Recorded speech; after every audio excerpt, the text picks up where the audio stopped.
The Stranger is the first novel written by the French author Albert Camus in 1942. It tells the story of a man called Meursault who lives an absurd life.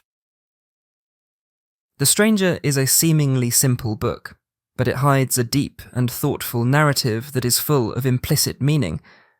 Though this hidden meaning is difficult to retain in a summary, the absurdity of Meursault's life remains clear. We proceed now with a simplified abridgment of the text. Part 1. Chapter 1. Mother died today, or maybe yesterday, I can't be sure. The telegram from the home reads, "Your mother passed away. Funeral tomorrow. Deep sympathy." The home for aged persons is in Marengo, 50 miles from Algiers. I took the 2:00 bus, hoping to arrive before nightfall. My employer seemed annoyed when I arranged 2 days' leave, but I said, "Sorry, sir, but it's not my fault." On the bus, I felt drowsy from the heat. At the home, I asked to see Mother but had to wait for the warden, who informed me she had no private means and depended on me. He reassured me she was happier there and led me to the mortuary, explaining they moved the body to avoid upsetting the other residents. Mother wished for a church burial, though she had never cared for religion. I entered the bright mortuary. The coffin was on trestles, its lid loosely screwed. An Arab nurse sat beside it. The keeper offered to unscrew the lid, but I declined, making him puzzled. The keeper, chatty and slightly breathless, mentioned he'd been at the home for 5 years and had become the doorkeeper after being an inmate. Night fell quickly. The keeper turned on the lamps, blinding me momentarily. He offered me dinner, but I wasn't hungry, so he brought café au lait instead. After drinking, I wanted a cigarette and offered one to the keeper. We both smoked as he mentioned Mother's friends would soon arrive for the vigil.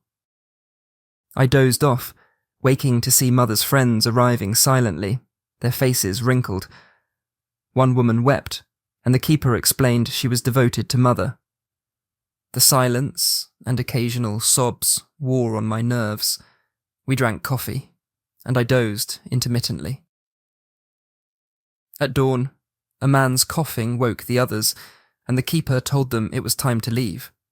Surprisingly, they all shook my hand, as if the night had created a bond.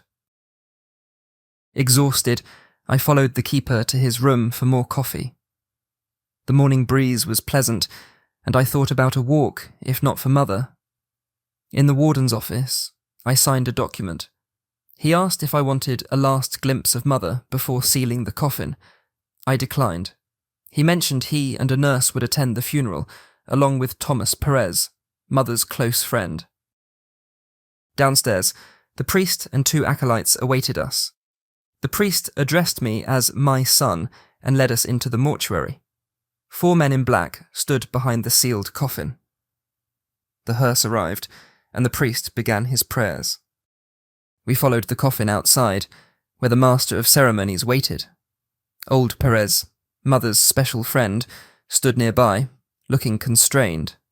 The undertaker's assistant guided us, and the sun blazed overhead, intensifying the heat against my dark suit. Old Perez struggled to keep up, and I noticed the countryside's beauty, the cypress trees and red soil, though the glaring sun felt oppressive. The procession quickened, and the heat blurred my thoughts. We reached a freshly tarred road, where the heat shimmered. The smells of leather and horse dung mixed with incense smoke, adding to my discomfort. Perez disappeared into the heat haze, but soon rejoined us, only to fall behind again. I lost interest in his struggle as my temples throbbed. The nurse warned me about heatstroke and chills from the church's cold air. I remember Perez's tear-streaked face as he caught up one last time, and the church filled with villagers. I recalled the red geraniums on graves, Perez fainting, and the sound of earth pattering on Mother's coffin. Finally, I felt a thrill of relief as we entered the brightly lit streets of Algiers, picturing myself going straight to bed for a long sleep. Chapter 2. Upon waking, I sensed my employer's annoyance over my 2 days off, likely viewing it as a 4-day holiday. Though my mother had been buried yesterday, I understood his perspective. Exhausted, I decided to swim and took the streetcar to the harbour. There, I encountered Marie Cardona, a former typist I had liked. After some playful moments, I invited her to the movies that evening. When she noticed my black tie and inquired about it, I shared my mother's death. Though she seemed to withdraw slightly, by evening, we shared a kiss at the cinema before returning to my place. The next morning, Marie was gone, and I felt the familiar dread of Sunday. I lingered in bed until noon, avoiding lunch at Celeste's to escape questions. Instead, I fried some eggs and roamed my flat, which felt too large without Mother. Later, I read an old newspaper and cut out an amusing advertisement. From my balcony, I observed the bustling street below, feeling detached from the families and young men dressed for their Sunday outings. As the crowd thinned, the street became quieter, with only a few shopkeepers and cats remaining. I turned my chair for comfort and smoked a couple of cigarettes before returning to my room for chocolate. The sky clouded over briefly, hinting at a storm, but soon cleared, leaving a darker street. At 5, streetcars clanged loudly, filled with cheering fans returning from a football match. The sky turned reddish as dusk approached, and the street grew busier. I spotted familiar faces among the passers-by, young men swaggering, likely influenced by a Wild West film, while girls giggled at their remarks. As the street lamps lit up, dimming the stars, I felt tired from watching the lively scene. As night deepened and the street emptied, I realised it was time for dinner. I bought bread and spaghetti, cooked, and ate standing. After shutting the window, I glanced in the mirror, reflecting on how I had navigated another Sunday. Mother was buried, and tomorrow I'd return to work as usual. Nothing in my life had changed. Chapter 3. I had a busy morning at the office, where my employer seemed in good spirits. After handling a pile of bills, I left the office with Emmanuel, and we chased a truck to the harbour, catching our breath before heading to Celeste's restaurant for a quick meal and nap. On my way home, I nearly bumped into old Salamano, who was arguing with his mangy dog. At my door, I ran into Raymond Sintes, rumoured to be a pimp. He invited me to dinner, and I accepted, glad to avoid cooking. His messy room had a paraffin lamp and photos on the walls. Sintes wrapped a bandage around his hand, explaining he had been in a fight after being challenged on a streetcar. He shared a story about a girl he had been seeing, whose brother he had knocked out. Despite providing her with money, she complained it wasn't enough, and when he discovered she was cheating, he ended their relationship after a confrontation. Sintes sought my advice on how to punish her further, expressing a desire to teach her a lesson. I agreed to help him write a harsh letter. Sintes was pleased with my work, calling me brainy. After sealing the letter, we finished the wine in silence. Chapter 4. It had been a hectic week at the office. Raymond stopped by to mention he had sent off the letter. On Saturday, Marie arrived in a lovely red and white dress, and we took a bus to the beach, where she taught me a game involving swimming. After sharing a kiss, I felt a strong connection to her. Later, while preparing lunch, I heard a disturbance from Raymond's room.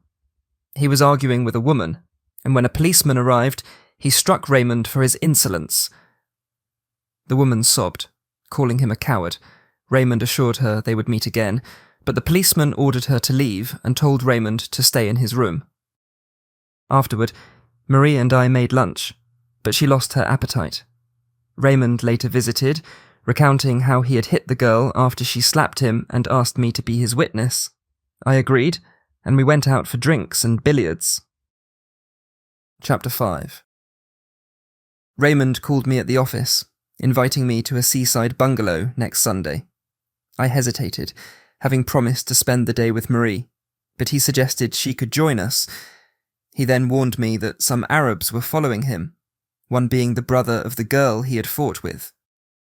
Later, my employer offered me a position in Paris, but I expressed indifference, believing one life was as good as another. That evening, Marie asked me to marry her. I agreed, though I felt indifferent about love. We discussed Paris, which I described as dingy. Returning home, I encountered old Salamano, who was lamenting his lost dog. He had checked the pound, but it wasn't there, and the staff suggested it had likely been run over. I suggested he get another dog, but he felt it wouldn't be the same. As we talked, he shared memories of his dog, which he adopted after his wife's death. When I yawned, he decided to leave, expressing sympathy for my mother's passing, but mentioning that some spoke ill of me for sending her to a home. I explained my reasoning, and he offered a shy handshake before leaving. Chapter 6. Waking up that Sunday was a struggle. Marie had to shake me awake. We skipped breakfast to get to the beach early. I felt hungover, and my first cigarette tasted bitter. Marie, in a white dress, looked beautiful, and her happiness was infectious. After banging on Raymond's door, we headed to the bus stop. Raymond pointed out some Arabs across the street, assuring us it was old news. At the beach, we met Raymond's friend Meursault and his cheerful wife. Meursault invited us to make ourselves at home, and I noticed Meursault and his wife getting along well. Meursault wanted to swim immediately, but only Marie and I went down to the beach first. The sun warmed me, and I felt better. We swam together, and when I returned to the beach, I lay beside Meursault. When Marie returned, I felt the warmth of the sun and her body, drifting off to sleep. Marie tugged my arm, reminding me it was nearly lunchtime. We returned to the bungalow, where Meursault welcomed us with a hearty lunch. I enjoyed the meal, feeling slightly tipsy from the wine. After lunch, Meursault suggested a stroll on the beach while the women cleaned up. The sun was intense, and the beach was deserted. As we walked, Raymond noticed 2 Arabs approaching and warned us to be ready for trouble. When the Arabs got closer, a fight broke out, and Raymond was slashed with a knife. We helped him back to the bungalow, where he was bandaged. Still agitated, Raymond decided to take a walk alone. I followed him, and we soon encountered the 2 Arabs again. Raymond reached for his revolver and asked if he should shoot one of them. I suggested it would be wrong to shoot without provocation. After a tense silence, Raymond decided to insult the Arab first. I warned him not to shoot if the Arab didn't draw a knife. Raymond handed me his revolver, and we stood in a standoff. Suddenly, the Arabs slipped away, and I felt drained, deciding to walk along the beach alone. Approaching a rock, I saw one Arab lying there. When he noticed me, he raised himself slightly, hand moving toward his pocket. I gripped the revolver tightly, torn between walking away and confronting him. Finally, I took a step closer. The Arab drew a knife, and in a moment of panic, I fired the revolver. The sound shattered the calm of the beach, and I fired 4 more shots into the lifeless body, each shot echoing my impending doom. Part 2. Chapter 1. After my arrest, I faced a formal questioning. A well-dressed lawyer visited, having reviewed my case. He emphasized that my mother's recent death and my perceived callousness at her funeral would be crucial for my defense. Struggling to articulate my feelings, I admitted I had lost touch with my emotions, which frustrated him. He warned me not to express my true feelings during the trial. Returning to the magistrate's office, I learned my lawyer was absent and chose to speak for myself. The magistrate noted my reputation for being reserved, which I confirmed. When asked to recount the day I shot the man, I described the events but struggled to explain why I fired 5 shots. He asked me if I loved my mother, to which I replied, yes, like everybody else. His agitation grew as I failed to articulate my thoughts, especially when he waved a crucifix and urged me to repent. I told him I didn't believe in God, which upset him further. As the interrogation continued, he contrasted my hardened demeanour with other criminals who had wept. I felt detached from the label of criminal, unable to reconcile it with my identity. When he asked if I regretted my actions, I expressed vexation rather than regret, which he didn't understand. In later meetings with my lawyer present, the tone shifted. The magistrate became more cordial, even patting my shoulder and calling me Mr. Antichrist, before handing me back to my jailers. I grew accustomed to the examinations, feeling oddly like part of a family in this strange, unsettling dynamic. Chapter 2. At the start, I held on to a vague hope that something would change, but everything shifted after Marie's first visit. When she wrote that she couldn't visit anymore because we weren't married, I realised my cell was my final home. I was placed in a room with other prisoners, mostly Arabs.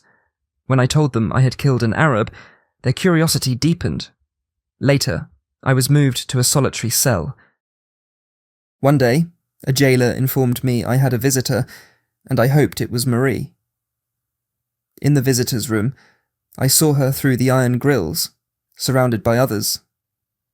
The noise disoriented me, but her smile sparked a longing to be close. She expressed hope for my acquittal, but I felt detached, unable to engage fully. I struggled with the contrast between memories of freedom and the confines of prison, but gradually I adapted to prison life. I realised, as my mother had said, one can get used to anything, even confinement. As time passed, I occupied my mind by visualising my cell, which helped stave off boredom. Days blurred together, and I lost track of time. When the jailer told me I had been imprisoned for 6 months, it felt like one continuous day. One night, I realised I had been talking to myself. There was no way out, and no one could truly understand the evenings in prison. Chapter 3. The months flew by, and soon my trial at the assize court began on a sunny June day. My lawyer assured me it would be brief, as my case was less significant. In the courtroom, the atmosphere felt stifling, with the jury's gaze searching for guilt. Journalists mingled, creating a social ambience. My lawyer advised me to answer questions briefly, and I felt both anxious and oddly intrigued by the attention. The public prosecutor, a tall man in a red gown, settled in as the judges entered. The trial commenced with the judge questioning my identity and actions. When asked about sending my mother to an institution, I explained it was due to financial constraints. The prosecutor probed my intentions regarding the Arab, to which I replied it was purely chance. The court adjourned until the afternoon. Upon returning, the heat intensified. The warden testified about my mother's complaints and my calmness during her funeral, revealing how much I was loathed. As witnesses spoke, I felt indignation. I understood my guilt. My mother's friend, Thomas Perez, testified he hadn't seen me weep, further damaging my case. Celeste described me as all right and believed the incident was an accident, but the judge cut them off. Masson and Salamano also testified for me, but their words went largely ignored. Raymond asserted my innocence, attributing the incident to coincidence, but the prosecutor painted a sordid picture of my character, accusing me of immorality. My lawyer challenged whether I was on trial for my mother's burial or the murder. The prosecutor insisted my behaviour at the funeral linked me to criminality, visibly affecting the jury. As I returned to prison, I savoured the familiar sounds of a summer evening, realising that familiar paths could lead to both contentment and confinement. Chapter 4. The next day, the prosecutor painted me as an immoral monster, claiming I was a close associate of Raymond, living off the earnings of women. He argued my crime was premeditated, detailing my actions from my mother's death to the murder of the Arab, emphasising my intelligence as evidence of guilt and my lack of remorse as soullessness that posed a danger to society. He urged the jury to find me guilty, equating my moral guilt with the most heinous crimes. After his speech, I was asked if I had anything to say. I explained that I hadn't intended to kill the Arab, but my words came out jumbled, drawing laughter from the audience. My lawyer's defence seemed weak. I felt detached, overwhelmed by memories of my past. As my lawyer concluded, he urged the jury not to condemn me for a moment of lost self-control, asking for a verdict of homicide with extenuating circumstances. I longed for the trial to end so I could escape the suffocating reality. After the court adjourned, my lawyer, looking exhausted, received praise, but I felt too drained to assess his performance. When the judges returned, I was taken to a waiting room. My lawyer expressed confidence in a favourable verdict.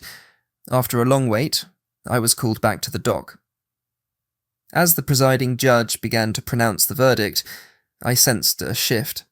The young journalist avoided my gaze. The judge declared I was to be executed. I was asked if I had anything to say, and I simply replied, "No." I was led away, my mind blank. Chapter 5. I have refused to see the prison chaplain for the third time, uninterested in conversation and focused on finding a loophole in my fate. In my cell, I lie on my back, watching the sky shift from day to night, consumed by thoughts of condemned prisoners escaping at the last moment. The idea of a desperate bid for freedom, even if it ends in death, feels more appealing than the certainty of my execution. The verdict, handed down by fallible men, feels weightless. I remember my mother's story of my father witnessing an execution. If I ever escape, I would attend every execution, feeling a wild exhilaration at the thought. I entertain the absurd notion of reforming laws to give criminals a better chance.